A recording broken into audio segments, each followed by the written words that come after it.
In the heart of Milwaukee, a young man named Chicken P found himself caught in a world he never intended to enter.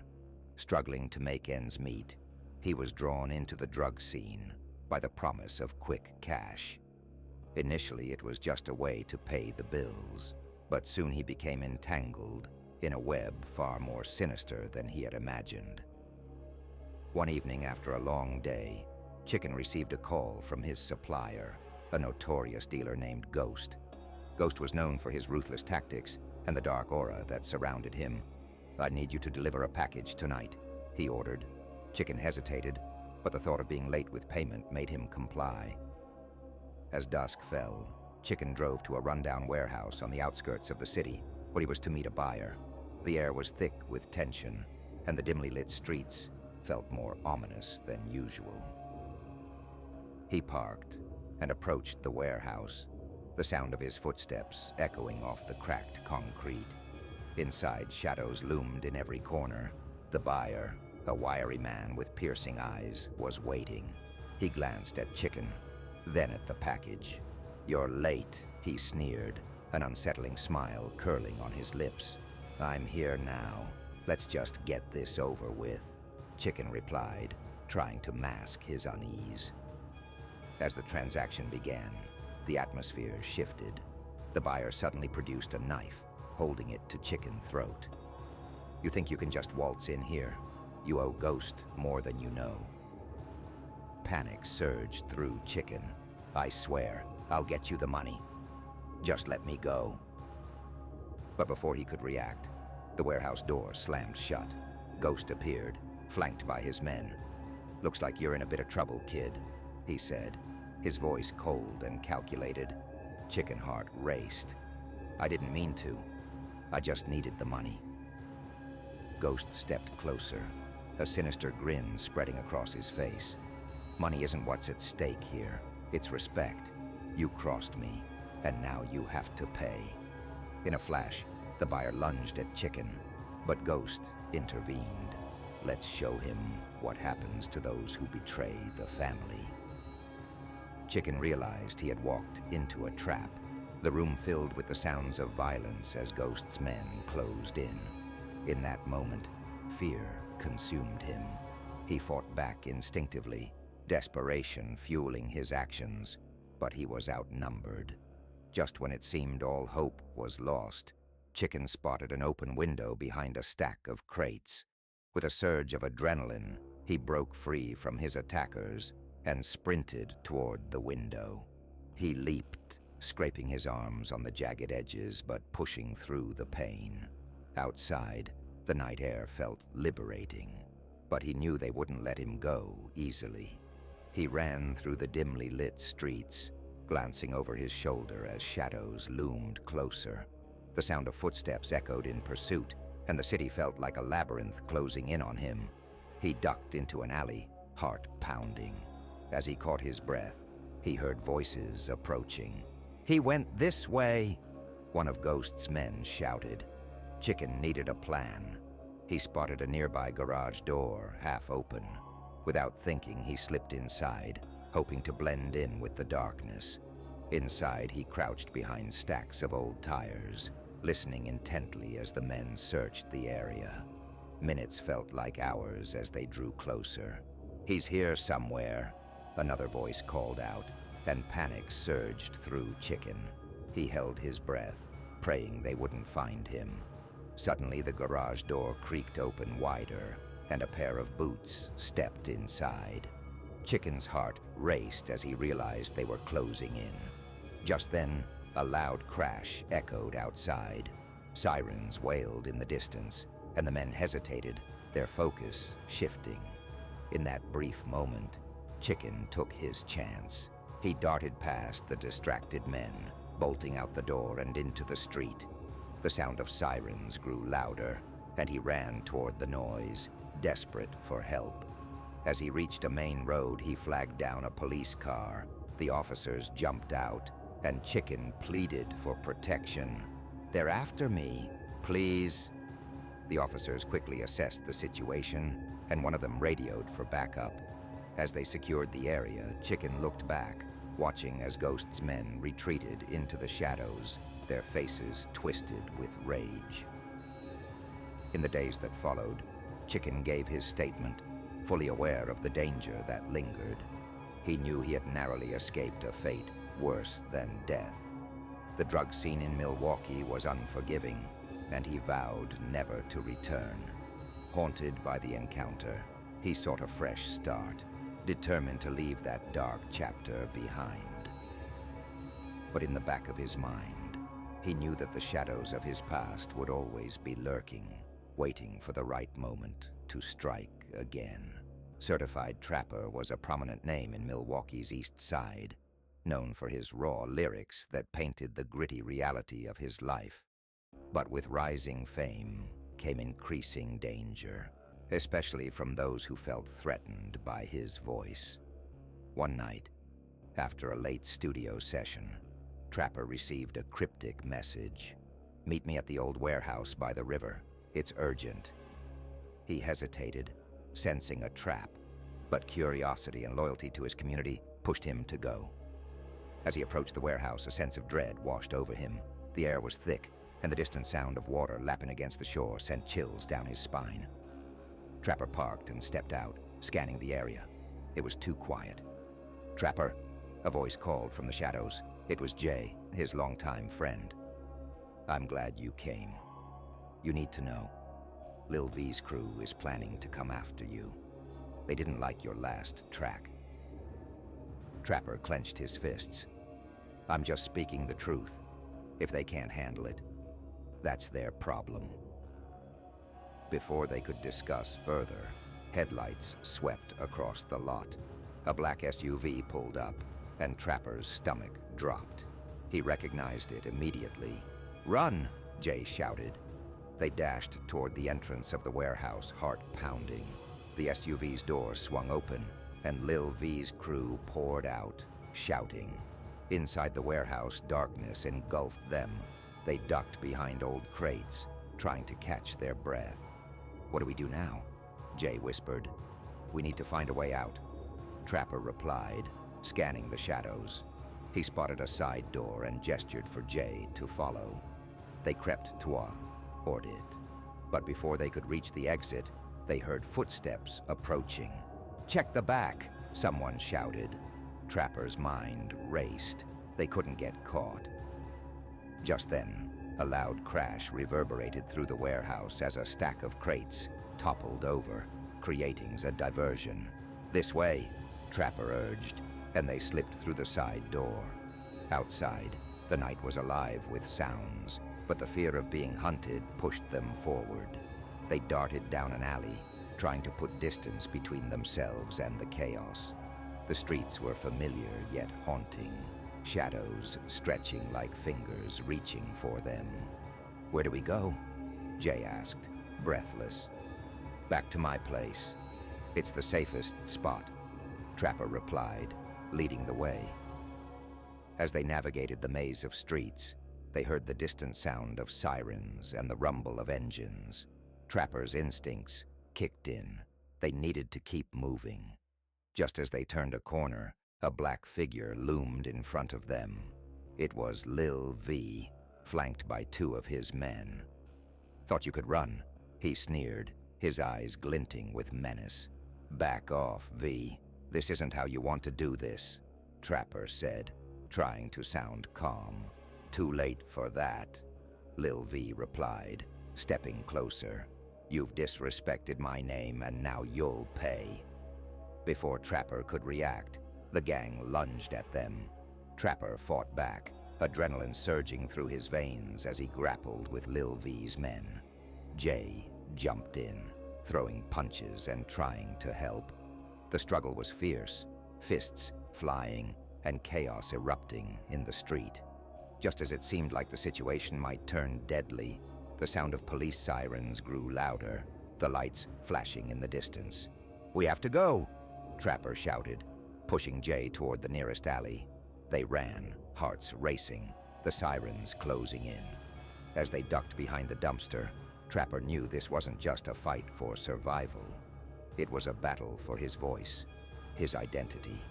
"Are you okay?" Jay asked, breathless. Yeah, but we can't let them get away with this. I need to write about this, Trapper replied, determination hardening in his chest. As the sirens faded into the distance, they found refuge in a safe house on the east side, where Trapper began to pen his experiences into lyrics.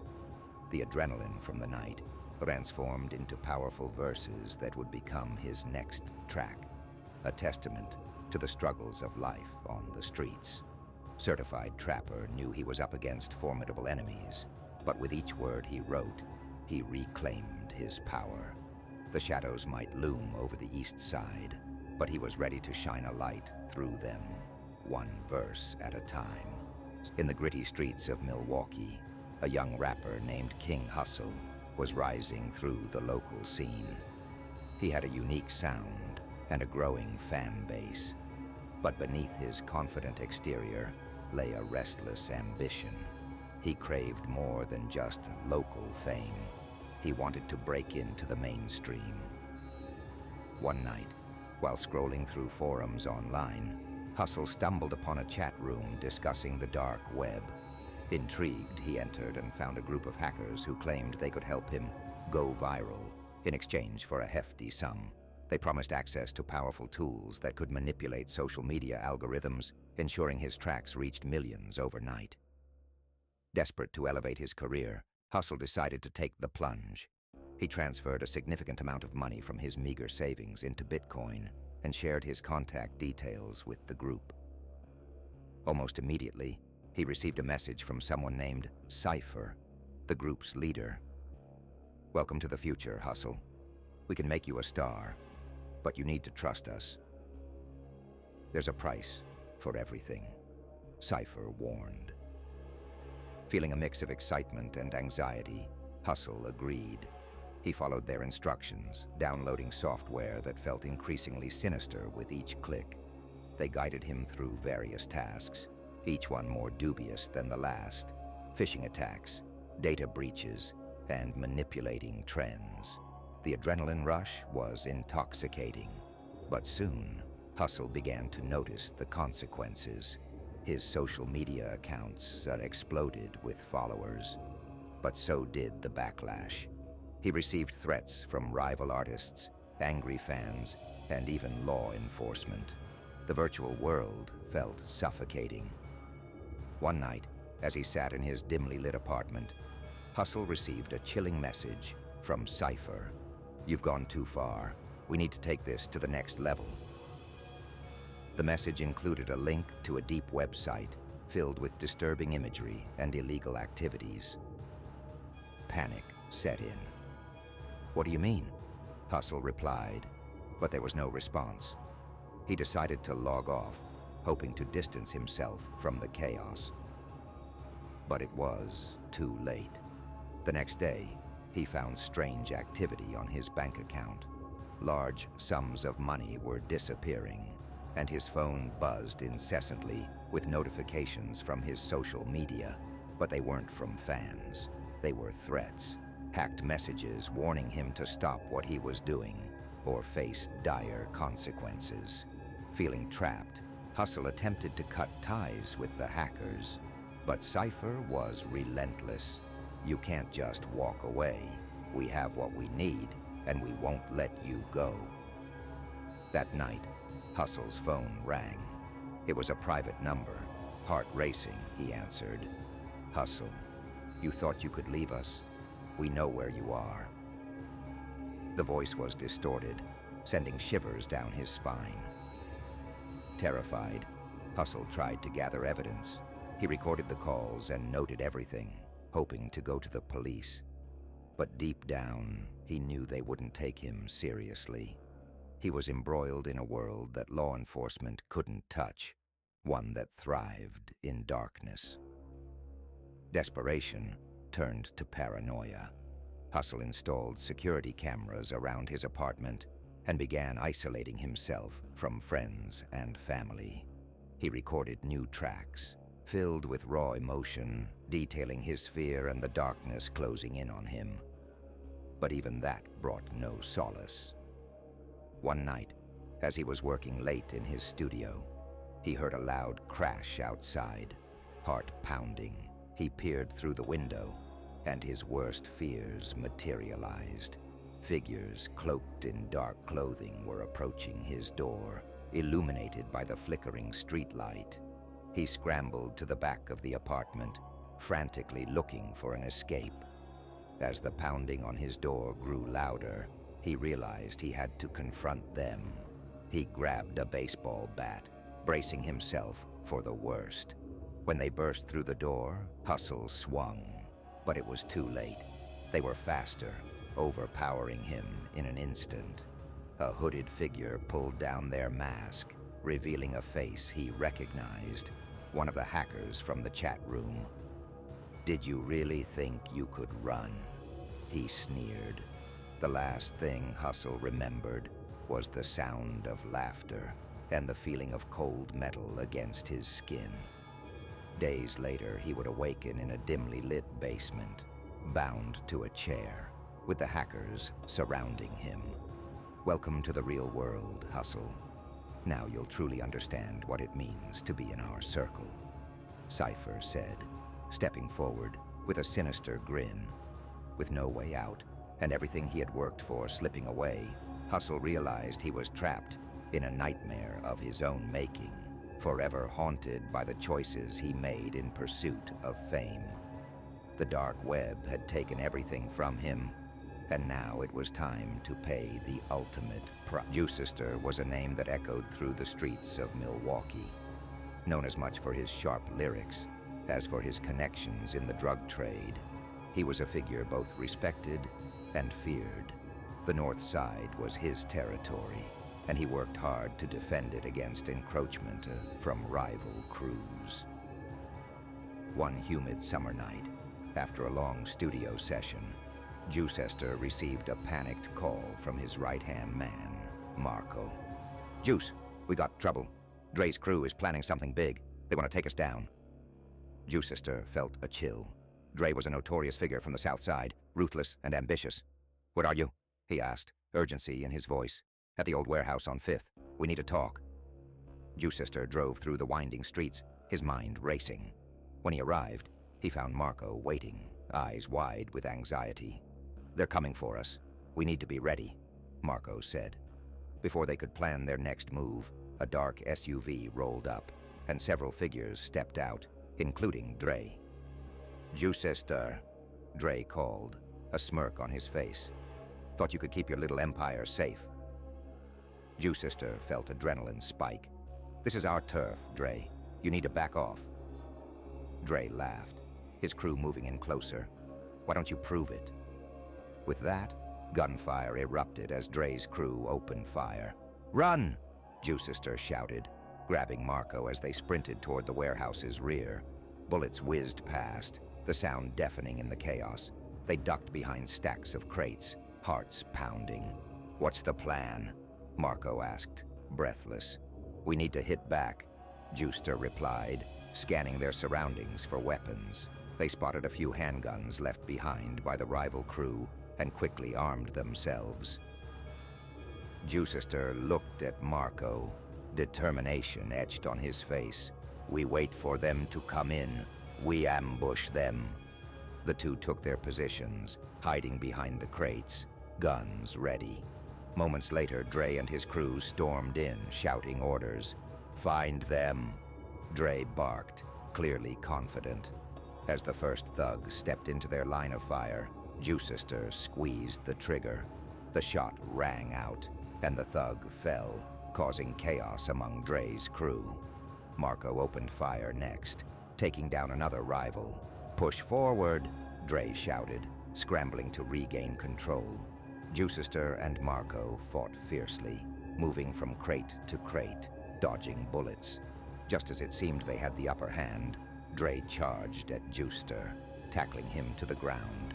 They wrestled, fists flying. Juicester could feel the weight of the struggle, but he wasn't about to give in. "Get off him," Marco shouted, rushing to help. He tackled Dre off Juicester, giving him a moment to regain his footing. Juicester fired at the remaining thugs, determination fueling his every move. "We can't let them win," he yelled, pushing forward as the gunfight raged on. In the chaos, the sirens of police cars began to wail in the distance. "We need to finish this," Marco yelled. Dre, realizing the odds were turning against him, turned to flee. But Juicister was quicker. Taking aim and firing, Dre fell to the ground, the fight leaving him. "Let's go," Juicister shouted to Marco as they made their escape, racing out of the warehouse just as the police arrived. They slipped into the shadows, adrenaline still pumping. Once they were far enough away, they stopped to catch their breath. "Did we do it?" Marco asked, disbelief in his voice. Juicister nodded, but he knew this was just the beginning. "They'll come for us again. We need to be ready." As they made their way through the dark streets, Juicister vowed to use this experience in his music. The story of the streets was filled with danger, but he was determined to rise above it all, sharing their struggle through his art. The night might have been chaotic, but the streets of Milwaukee were his canvas, and he was ready to paint a new narrative, one where he emerged not just as a survivor, but as a voice for the struggles of his community. In Milwaukee, DJ Jerry was known for his electrifying sets that kept the nightlife buzzing. He was the go-to DJ for clubs and house parties, always bringing an infectious energy to the dance floor. But behind the lights and music, Jerry harbored a darker side, a fascination with the supernatural. One fateful night, he was preparing for a big gig at an underground rave in an abandoned warehouse. As he set up his equipment, he overheard some of the other DJs discussing an old urban legend. They spoke of a haunted vinyl record that supposedly granted unimaginable power to the DJ who played it, but at a terrible price. Intrigued, Jerry couldn't shake the stories from his mind. Later, during a break, Jerry wandered through the dusty corners of the warehouse, and to his surprise, he found an old record lying among the debris. The label was worn, and the title was illegible, but something about it drew him in. Ignoring the warnings from his fellow DJs, he decided to incorporate it into his set. As the night progressed, the atmosphere shifted. The energy in the room became electric, and the crowd surged with excitement. Jerry dropped the mysterious record, and an eerie sound filled the air, a haunting melody that resonated deep within everyone present. The crowd went wild, lost in the music as they danced like possessed souls. But as the night wore on, strange things began to happen. People started to behave erratically. Laughter turned to screams, and joyous dancing transformed into chaotic movements. Jerry tried to regain control, but it was as if the music had taken on a life of its own. Suddenly, the lights flickered, and a chill swept through the room. Jerry felt a presence behind him, a shadowy figure that loomed just outside the reach of the strobe lights. Panic set in as the figure moved closer, its face obscured but its intent unmistakable. The crowd began to panic, some falling to the ground while others clawed their way toward the exits, desperate to escape. Jerry's heart raced as he tried to shut off the turntable, but the record wouldn't stop spinning. It was as if it had become glued to the platter, binding him to the haunting sound. Amid the chaos, whispers filled the air, echoing in his mind. "You summoned us. You must pay the price." The voice was chilling, and Jerry really saw too late the consequences of his actions. The record had indeed granted power, but it was a malevolent force that craved chaos. As the last notes of the song played, the shadowy figure lunged at Jerry. In a flash, he was thrown back against the DJ booth, and the world around him dissolved into darkness. The music stopped, leaving a deafening silence in its wake. When Jerry awoke, he found himself alone in the empty warehouse. the remnants of the rave scattered around him. The crowd was gone, and the only sound was the faint hum of the broken turntable. Confused and terrified, he stumbled to his feet, trying to make sense of what had happened. The record was gone, but a lingering darkness clung to him. As he left the warehouse, Jerry felt the weight of a curse hanging over him. He had sought fame and power, but he had unleashed something far worse, a darkness that would haunt him forever. In the days that followed, Jerry's life spiraled out of control. He couldn't shake the feeling that he was being watched. Nightmares plagued his sleep, and every time he tried to play music, he felt the shadowy figure lurking in the background. He avoided the clubs and the nightlife, but the whispers never left him. You summoned us. You must pay the price. Desperate for relief, he sought out paranormal experts, but they warned him that some forces are not meant to be disturbed. As he tried to reclaim his life, the haunting melody echoed in his mind, reminding him of the price he had paid. DJ Jerry would never forget that night. The lure of power had cost him everything he once loved, his passion, his career, and his peace. The shadows continued to follow him, a constant reminder that some records should never be played. In the heart of Milwaukee, K-Rax and Ghost 53206 had built their reputations as two of the city's fiercest rappers, their lyrics echoing the gritty realities of street life. Their music was raw, inspired by the harsh truths of their neighborhood in 53206, where danger lurked in every alley. One evening, the two met at a rundown corner store, their usual spot to discuss business. The air was thick with tension. They had a big shipment coming in from Chicago, and word had spread that a rival crew was looking to muscle in on their territory. "We need to move fast," K-Rax said, his voice low. "If they catch us slipping, it's over." Ghost nodded, his eyes scanning the street. "We can't let them intimidate us. We gotta show them who runs this block." As they left the store, a chill crept through the air. They headed to an abandoned warehouse, a place they often used for transactions. Tonight, however, it felt different. Shadows seemed to shift unnaturally, and a sense of dread hung over them. Inside, they prepared for the deal. K-Rax set up the product, while Ghost kept watch. But before they could finalize everything, a figure slipped through the back entrance, a rival from a notorious gang. The man, known as Grindhard Dan, was infamous for his ruthlessness. "Thought you could do business without me?" Dan sneered, brandishing a gun. "Hand over the goods, or this gets ugly." K-Rax's instincts kicked in. "We're not backing down," he spat, reaching for his own weapon. Ghost moved to flank K-Rax, adrenaline pumping. A standoff ensued, the tension palpable. Just then, a shout echoed from outside. A group of Grindhard members had arrived, surrounding the trap. Panic surged through K-Rax and Ghost. They were trapped, with no way out. K-Rax made a split-second decision. "We fight!" he yelled, and the two of them charged at Dan. Shots rang out as the chaos erupted. K-Rax tackled Dan, fists flying, while Ghost aimed his gun at the approaching gang members.